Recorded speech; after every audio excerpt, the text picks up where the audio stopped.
So, Untethered Sky is a novella that I've been describing as a wildlife memoir with monsters. And it came about largely because of my soft spot for animal companionship stories. So, books like Where the Red Fern Grows and Old Yeller and Julie of the Wolves, all the books that make you cry at the end, like those books, which I enjoyed when I was a child. So I was like, I want to write one of those. But also was fascinated with falconry and just like the how cool and amazing that sport is. But what if the falcons were like enormous monsters?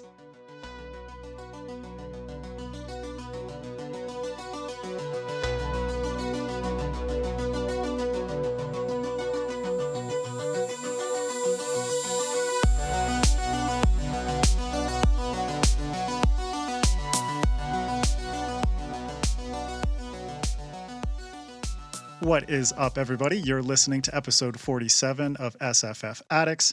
I'm your host, Adrian M. Gibson, and welcome to your weekly dive into the world of science fiction, fantasy, and writing craft. Joining me, as always, is my co-host, the Chewie to my Han Solo, the Joker to my Commander Shepard, MJ Kuhn. How's it going, MJ?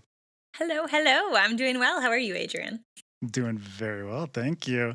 And now, a quick note for listeners, the official SFF Addicts Patreon and merch store are live, so check the links in the description below to support what we do here. Also, don't forget to rate and review the podcast on your favorite podcast app and subscribe to the FanFiAddict YouTube channel, where this and every other episode is available in full video. And now, welcoming today's guest author, a familiar voice here on SFF Addicts, the amazing Fonda Lee. How are you, Fonda? I'm great. Thanks for having me on the show, Adrian, MJ. Pleasure as always. But to get things started, for anyone who isn't familiar with you, could you let listeners and viewers know a bit more about yourself? Sure. I'm Fonda Lee. I write science fiction and fantasy novels primarily. I'm probably best well known for the Green Bone Saga, which is a epic urban fantasy Asia-inspired martial arts gangster family saga. I never get those words out in the same order twice. And it begins with Jade City, continues with Jade War, and concludes with Jade Legacy. I also am the author of a number of science fiction novels, Zero Boxer, Exo, Crossfire, and my newest non-related novella comes out on April 11th, and that is Untethered Sky. Woo. Congratulations on that, by the way. Yes, congrats on that. So awesome. So I'm curious, with such like a wide repertoire of genres and subgenres and all of these things within science fiction fantasy, what was your relationship with reading sci-fi fantasy like when you were growing up? Like, what were some of your favorites? So I definitely latched onto science fiction fantasy pretty early in life. I think my earliest introduction was probably like Chronicles of Narnia and the Prydain Chronicles. And, I just sort of progressed from there. And then when I was in my teens, I discovered Asimov and Bradbury and Anne McCaffrey. So yeah, really early on, I remember just gravitating towards science fiction and fantasy. Yeah, awesome. And what was it that drew you to writing fiction, but specifically science fiction and fantasy? Was it kind of building upon the love of these books that you grew up with, or how did that all kind of progress? Definitely. It was very much this is what I love to read. So that's naturally what I'm going to start writing once I kind of became enamored with telling my own stories. And I think that what drew me really to the genre was just the sheer imaginativeness of it. And I feel like it's very much my natural lane, if you will, because it's so unconstrained. Like literally anything that you can imagine in terms of the future or a past that never was, or an alternate reality is encompassed within science fiction and fantasy. So I definitely see myself staying put here. And we've spoken in the past about your many years of office life, working corporate strategy for Nike and places like that. How did those experiences, consciously or unconsciously, prepare you for what I could only describe as like the fucked up craziness of publishing and writing and all these kinds of things. Fucked up Adrian pulling craziness no is punches. pretty No. much the right descriptor of our industry. But it's that's an interesting question because I look back on the years that I spent in a corporate work environment, and in some ways it was the exact wrong preparation for a creative profession because it's so different in the sense that it's much more structured, it's much more reasonable, I guess you could say, in that like you have a job, you go to the office, you have certain deliverables, you have a pretty clear list of expectations, and if Right. you meet them, you sort of you can expect a certain range of bonus every year, and after a certain number of years you're up for a promotion to this next position. And a creative profession is the exact opposite of that. So everything that you kind of get used to working a normal office job is thrown out the window when you get into publishing. On the other hand, I think that there were a few things that it did prepare me for.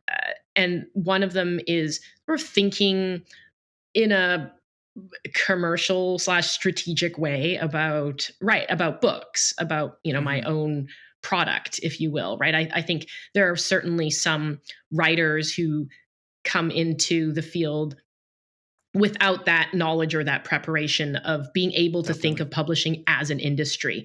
Because at the end of the day, even though we pour our hearts and souls out into these very personal stories, and we're dedicated to our craft and our art, it is at the end a thing that has to be printed and distributed and put into a retail channel and sold and marketed. Mhm. And I think having that background, just having that understanding of business, has in some way allowed me to emotionally disconnect a little bit from the business side and all Yeah. the trials and tribulations that happen there, and sort of treat that separately from the craft and the art side.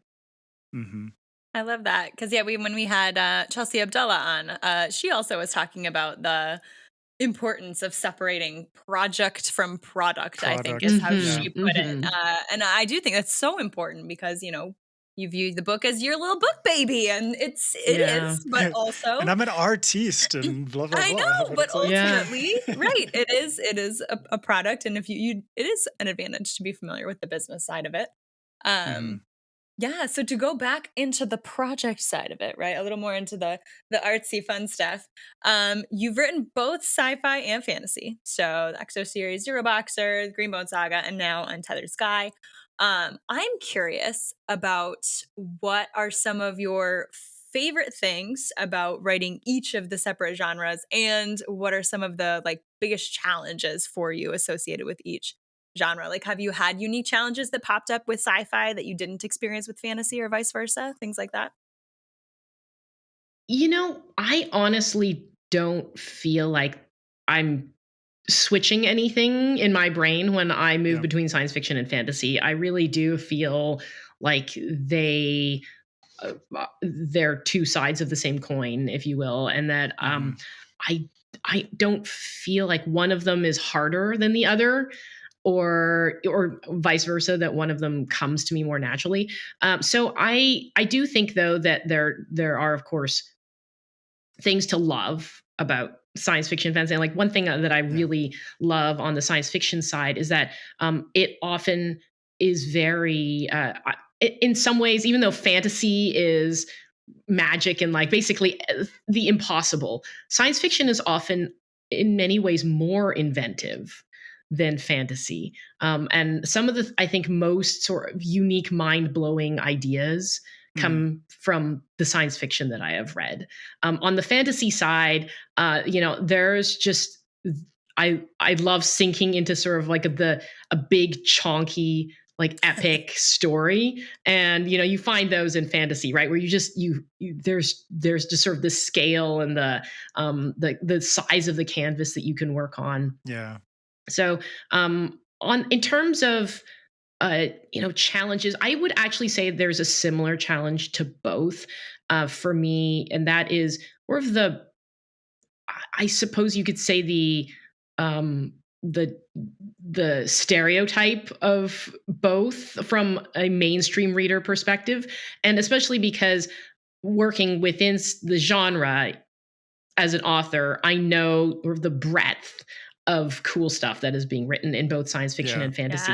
But oftentimes when I say like, oh, I write science fiction, people immediately will say like, oh, that like I don't read science fiction, or oh, they imagine something extremely technical and nerdy, like hard science fiction and stuff that's not character driven, and I've had that happen multiple times where my first 3 books were science fiction, and people would ask, oh, what do you write?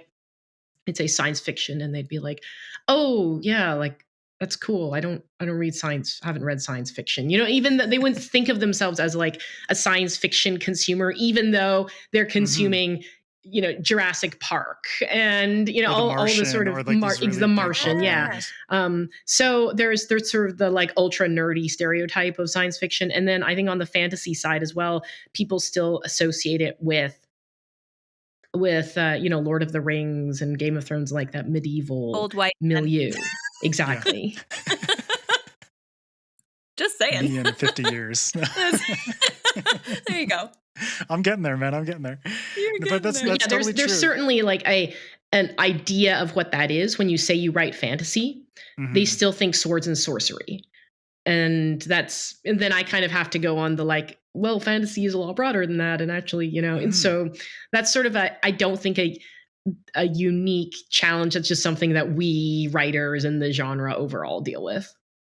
Yeah, it's a strange thing because, yeah, like you said, it's like everyone, who isn't really in this world as a reader or a writer or what have you.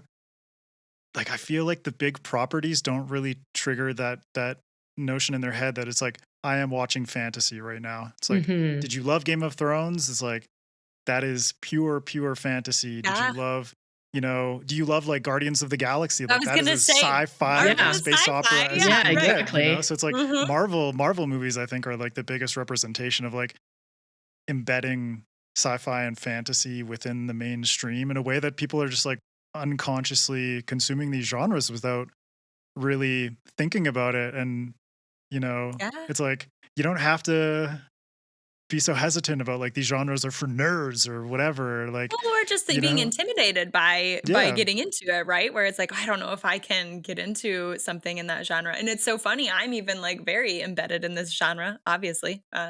Hi, the name of the podcast is SFF. You wrote in a fantasy book too. So. Fonda, until you just said Jurassic Park is sci-fi. I was like, holy shit, Jurassic Park is sci-fi. Like, you just don't think about it like that because it's such a blockbuster. In popular culture. So or like the biggest movie of like, the last 6 months, Avatar 2 is pure space fantasy at its core. And it's like, past $1 billion already. So it's like, you all love science fiction and fantasy. So. You're all nerds too. Yeah, exactly. Embrace it, man.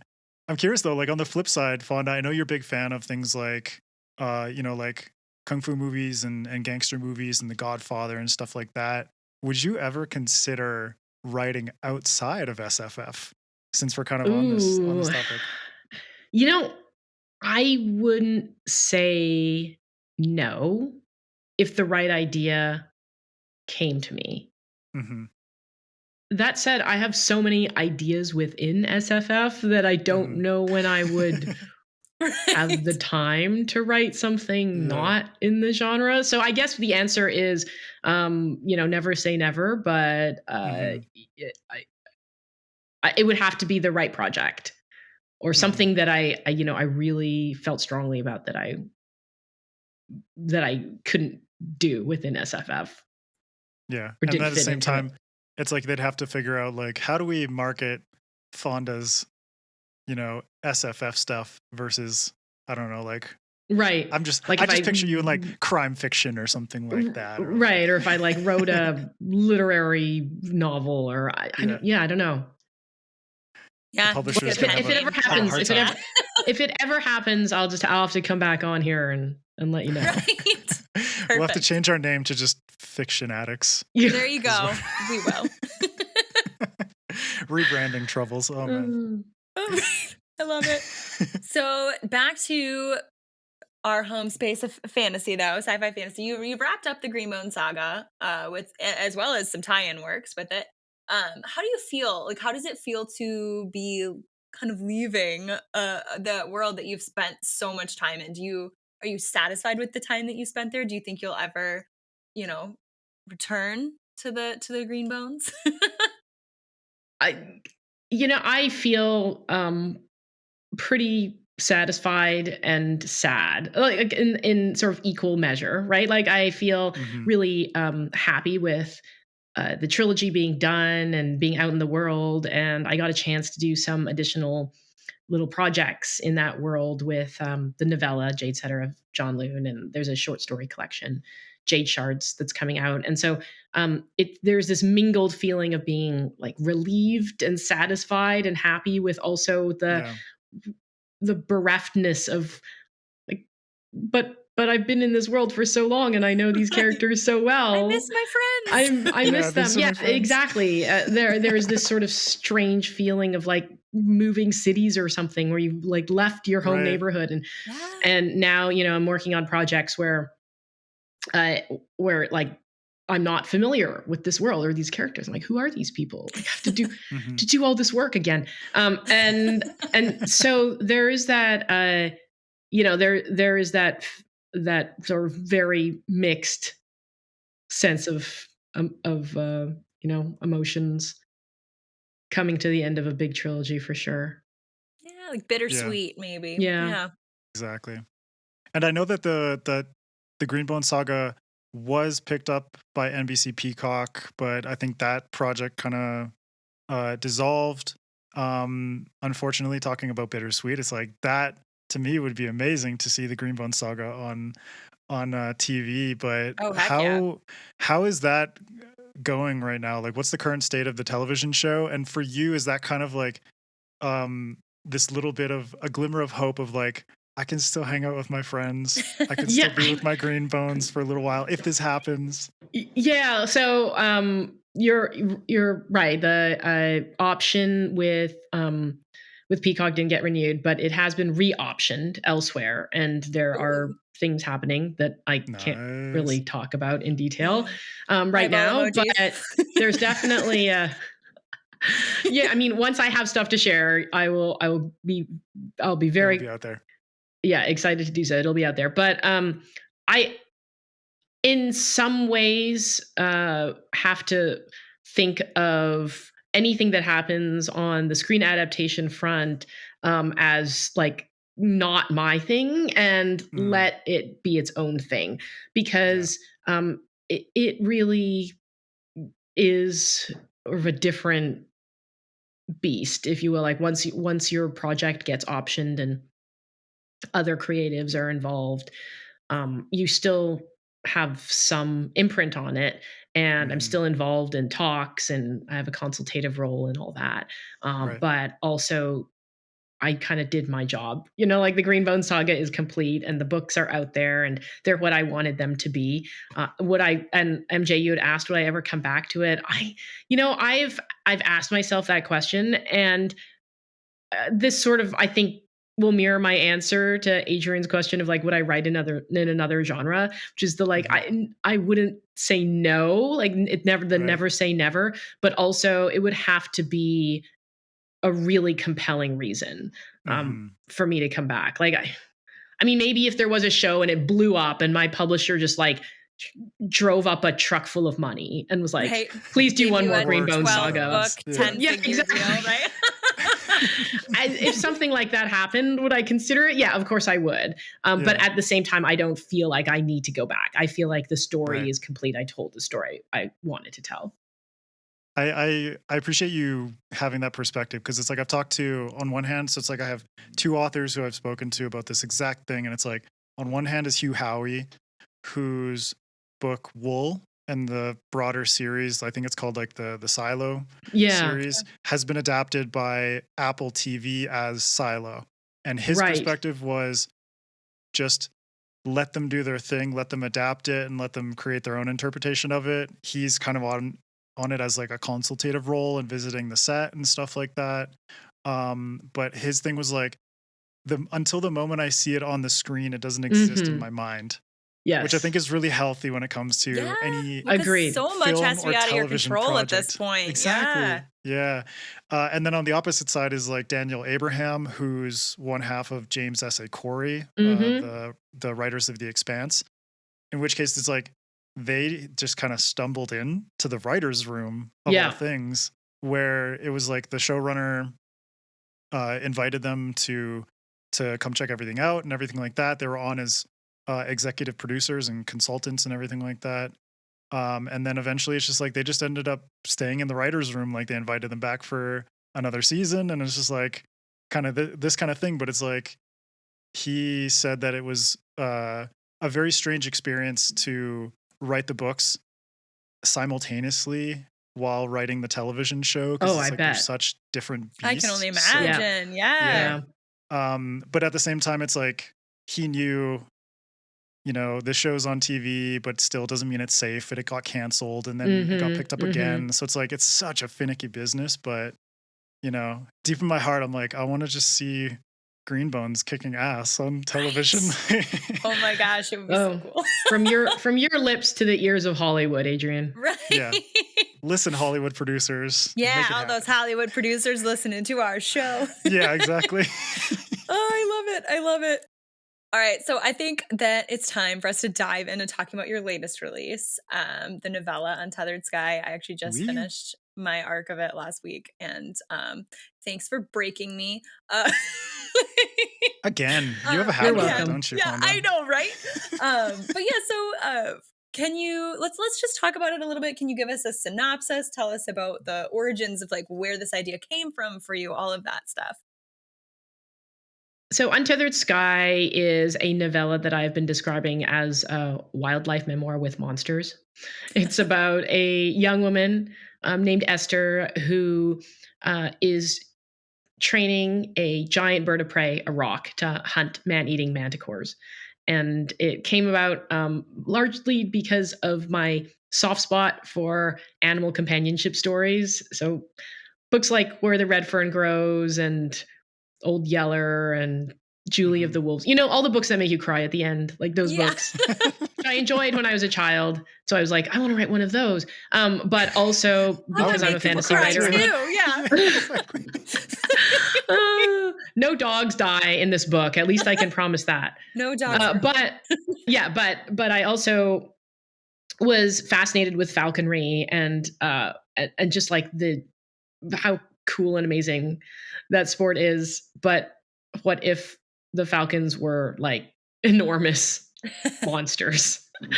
That's how that story came about. And it was a novella that was a real breath of fresh air for me because I was in the middle of writing Jade Legacy, and my editor, Jonathan Strawn, at Tor.com said, "Hey, have you ever thought about writing a novella?"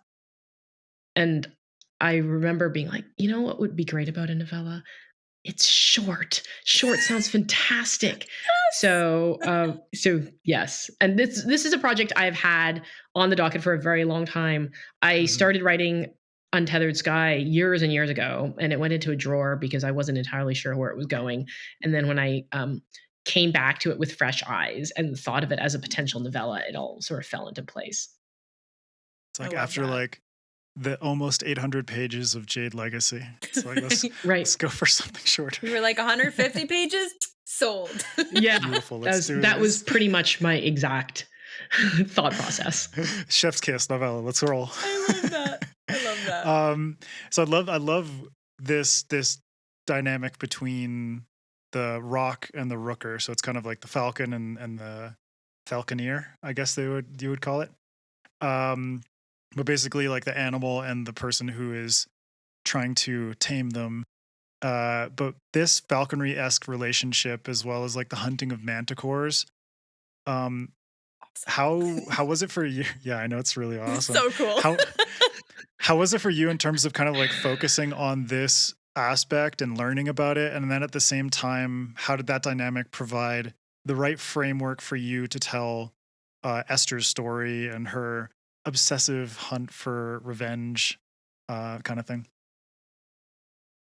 So it's a interesting question because really this story is a very interior one, right? It's a Hmm. very sort of tight, intimate story. It's really about Esther, and Esther is the first person POV character. And again, a big departure from the Green Bone Saga, which had multi POVs, huge Yeah. canvas, large scope, dozens of years. So this was in many ways like me being like, how do I create this craft, this like little shiny bauble? And because of the limited page count and the constraints I was working with in the form, everything that wasn't important had to be stripped away. So the most important element really was like this relationship between Esther and Zara, and the manticores kind of provide the exterior conflict, right? But Hmm. the really the interior conflict is Esther versus herself, if you will, right? It's like Esther's coming of age, it's her kind of her coping with trauma in her childhood, figuring out who she is, and like finding love, really, like a Hmm. love with giant bird that could eat her face off, but also like with those close to her around her. And there's a romantic interest in the story as well, and like herself, like accepting herself, right? And so there's um there's there's the like, how do I kind of strike that right balance between, okay, this is really kind of got a memoir-esque vibe and sort of a Hmm. very sort of personal story journey with, yeah, but these are giant honking monsters who are like going to be there's going to be like crazy hunt scenes where a huge bird like flies down on a giant manticore and there's like all this bloodshed. And So like chariots. so that was kind of what I was going for, was like a very a fantasy story that felt very real, very grounded. I guess that's sort of a common theme in a lot of my work, is taking the speculative element, but then making it feel like very character driven and very personal Hmm. and very grounded.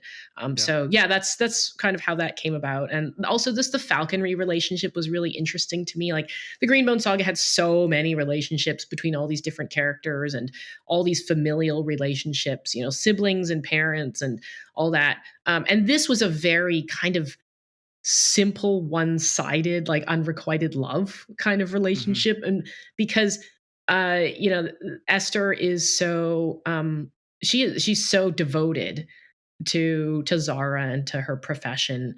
But at the end of the day, like Zara is a huge wild animal. And so there's sort of a unusual, like nuanced run, like that relationship was different than one that I'd ever explored before, and so that was a fun challenge for me. Yeah, I loved that element in Untethered Sky, was that, you do see the animal companion, and I mean, gosh, I love any sort of animal companion, but I found it particularly fascinating that it is so, you'll see, oh, the falconer, they control the falcon. It's like, no, they don't.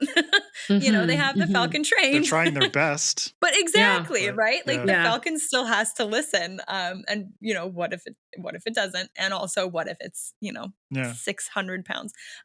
Which I thought It's was like, do you fascinating. have like do you have a camel liver on hand, perhaps? It's like, Yeah, exactly, right? You gotta keep them pacified with that. yeah. Um, I just loved the whole world of this novella, though. With that dynamic with the giant monsters, the manticores are terrifying in the best way. Do you have any plans to revisit this world, or is this just going to be contained with this in this novella? It is just a standalone. So Okay. I'm always cognizant of the fact, like when you write a shorter piece, people are like, but what about this? You could do this. You can, like, there's all these other Yeah. things you could explore, which I totally get. But Yeah. I did really envision it as a one and done. Yeah. But That what way. was what was since you've like kind of lived this, it was brief, it was a hot flash in the pan. What was your favorite aspect of crafting this world and fleshing that out and being able to just say like this exists. I had a ton of fun with it. And now let's move on. Right. Yeah. I really just had a lot of fun with the creating like the rooking profession and like just the like Hmm. little details. And this is my jam with I think any world building project is those little tangible details that make it seem real. So Yes. things like so I had a couple of beta readers who were master falconers read the manuscript, and they gave me some really cool little bits of feedback that went into the books, like the way that they would approach flushing out Corey, and like making and giving their bird an approach that's downwind so that it's easier for Mm. them, and things like penning in your Corey from one side. And I had one of the beta readers say, I wonder like what sort of material would be strong enough to be used as jesses. And in the novella, it's elephant hide that's like Yeah. used to as jesses for rocks, and so those little details. So all those little things are just like a lot of fun for me to create. Yeah. Super cool. I just love, yeah, I mean, we've talked about it before, but like, in terms of world building, the ability to kind of like infuse tiny details that engross people like one extra bit more in the world, and kind of just create that immersion factor through this kind of like unconscious inclusion of something that like that makes sense Right, you and is wouldn't have like even noticed in it, but that's what makes it feel exactly. real, and that's Yeah. that grounding that you were talking about, speculative, but Hmm. grounding it in, I love that. Um, so I would like to talk just a little bit, if we can, about your newly announced book. Yes. So The Last Contract of Isako, which is a samurai cyberpunk space opera. Am I getting this right? without That sounds without this Hmm. without the space, I think it Right. was. Yeah, something like that. so cool. I'm already hooked. Can you Yeah. tell us more? What can you tell us about it? It's going to be released in 2025, so you'll have to not hold your breath. And I'm working on it right now. I'm really excited about it. It's another project that has been percolating in my brain for a long time. Hmm. It came to me while I was writing the Green Bone Saga, and I was like, "That is cool." And I'm gonna have to shelve that until I finish this trilogy. So now that I can actually work on it, I have described it as um, if Akira Kurosawa wrote Dune, but then like blended it with Blade Runner and John Wick a little bit. So Yes, it please. is Best comp um, ever. Right? it's been a lot of fun because I'm trying, like I did with the Green Bone Saga. I think one of the things that always draws me into a project is when I can take things I really enjoy and like smash them together in some unique way. Hmm.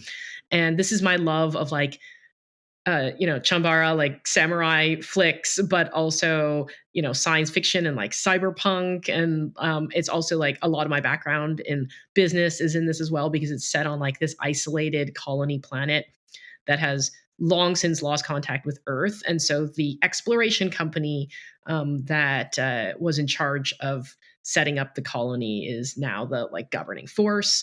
And so it's sort of like a corporate dystopia, but then there's also like the main character is this aging swordswoman who's on her last job. And anyways, I'm having a lot of fun with it, Oh and my I'm just god, rambling. every But word you say eventually, makes me more excited for this book. Even like contracts, and just like I'm down. Fuck it. Right, like all of it sounds so good.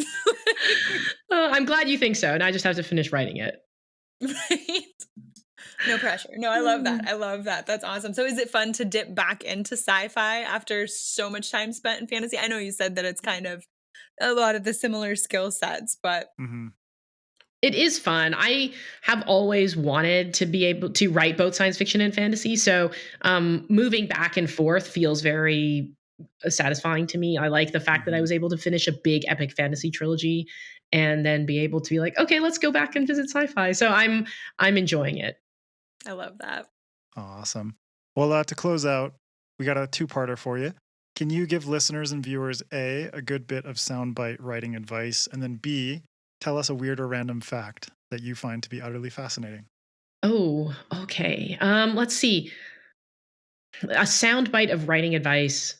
I'd say like one of the things that I have had to work on a lot over the last year is just protecting my writing time. So I think that's a piece of writing advice that is just evergreen that I would give to a writer at any stage in their career, which is just, especially in these days, it feels like there's 1,000 things going on that are dividing our attention. I mean, we went through a global pandemic, so there's a lot that can make it hard to prioritize writing. And I have in the past year found ways to just I recently actually just started getting a co-working space so I could get out of the house after Nice. working at home for so Very many cool. years, being like change of scenery, set aside a certain amount of time. And so I would give the advice like whatever you can do to make writing work within your life, but protect your time is just really crucial. And then a weird or random fact. Okay, this is a weird or random fact that is connected to Untethered Sky. Okay. And that is there were giant prehistoric eagles. They're called Haast's eagles. They are massive, and they were from New Zealand.